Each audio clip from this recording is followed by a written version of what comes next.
The threats are being ramped up over a vital oil shipping route which Iran is threatening to block. Tehran's holding large-scale war games in neutral waters near the Strait of Hormuz. The US has its own contingent in the region too, mainly to ensure passage remains free.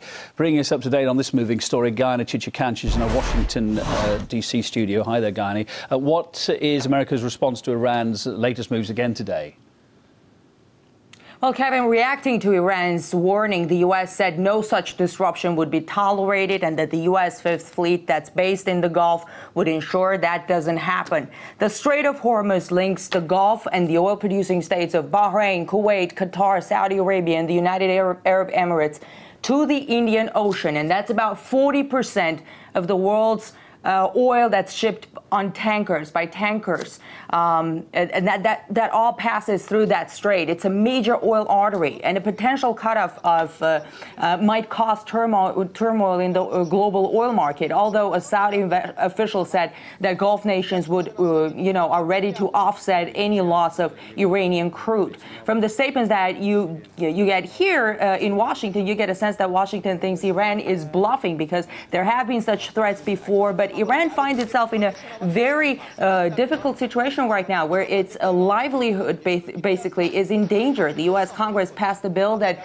would dramatically complicate transactions through Iran's central bank. European and Asian nations import Iranian oil and use its central bank for those transactions. And President Obama has yet to sign that bill. That's going to be a severe blow to the Iranian economy. You can imagine around 80% of its revenues, depend on crude sales. EU ministers said a decision on boycott of Iranian oil will be made in the coming weeks. So Iranians sense that the West is now targeting their livelihood, and the threats that are coming from Iran indicate that it's ready to take action to protect its interests. If it did kick off at this flashpoint, what are the dangers for the region, indeed the rest of the world, other than the economic side of it?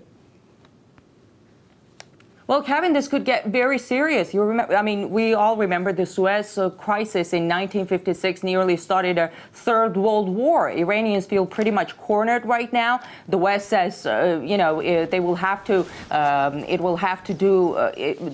just has to give up its nuclear program. Iran says they're not doing anything wrong by pursuing a peaceful nuclear program for civilian purposes. And that rhetoric here in Washington is very harsh against Iran. The U.S. spy drone shut down by the Iranians, and before that, Washington accusing Iran of plotting to kill the Saudi ambassador to the U.S. and blow up the Israeli and Saudi embassies in Washington. Those were just some of the most recent episodes. It all adds up and creates a lot of tension. Now, if something happens over that Strait of Hormuz, this could erupt into an all-out war. Gayane Chichakyan, certainly hope it doesn't come to that, but we're, of course, very much across developments with your help there. Thanks for bringing us up to date from Washington, D.C. Let's get some more comments on it now.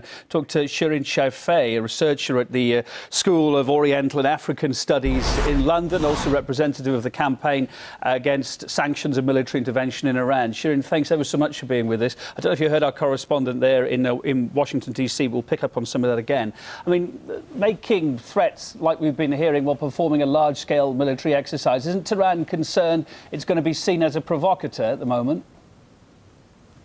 Well, as your correspondent rightly mentioned, Iran said that if an oil embargo is imposed against Iran and the Iranian livelihood, its economy is threatened, then Iran would take considerable measures to respond to that. So that is not a provocation. But in terms of real provocation, I think that what is provocative is the United States sending its warships thousands of miles away from its homeland into the Persian Gulf, and also waging wars surrounding Iran, with wars in Iraq, in Afghanistan, military bases all around Iran.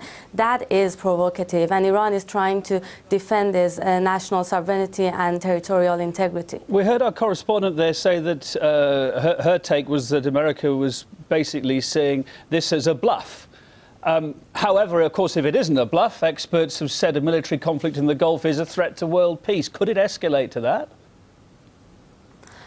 Well, of course it could. We can remember in 1988 when there was a war between Iran and Iraq. Saddam Hussein invaded Iran with the help of United States and other Western countries. The United States, it's a similar kind of warship, shot down Iranian passenger flight over Iran's territorial waters and killed all its passengers who were all civilians, and said that it mistook the Iranian Airbus for F-14 Tomcat fighters. So we can see that if tensions escalate, these mismanagements and further threats can also escalate, and we can find ourselves in a very bad situation. In addition to everything that your correspondent said about the rising oil prices and the very dire economic situation globally, not just in the US or in Europe at the moment. This isn't the first time Iran's made these threats. It did a similar thing, made a threat to block the Strait of Hormuz back in 2008, didn't it? Which, again, we referred to it just now. Washington then, at that time, said it would be considered an act of war. What are the parallels between what's happening now and what happened then? Well, now we see that we are seeing some unprecedented aggressive measures coming from the West against Iran. For example, the sanction against Iran's central bank, or the threats of imposing an oil embargo against Iran, which according to many world politicians, including some American politicians, for example, the presidential candidate Ron Paul said that this is an act of war in itself. The Russian Foreign Ministry said that this is a violation of international law and is a tool for regime change. So we see that there is a further escalation of threats coming from the West, especially from the US against Iran. And if these threats escalate even further, which seems to be like that, well, Iran's actions will follow as well, reactions to this threat. Shirin, if there's to be a diplomatic solution here somehow, which side do you think must make the first concessions? Is it to be Tehran by being more open about its nuclear program, or maybe the EU and the US by easing their drive to impose these crippling sanctions? Who should blink first, if you like?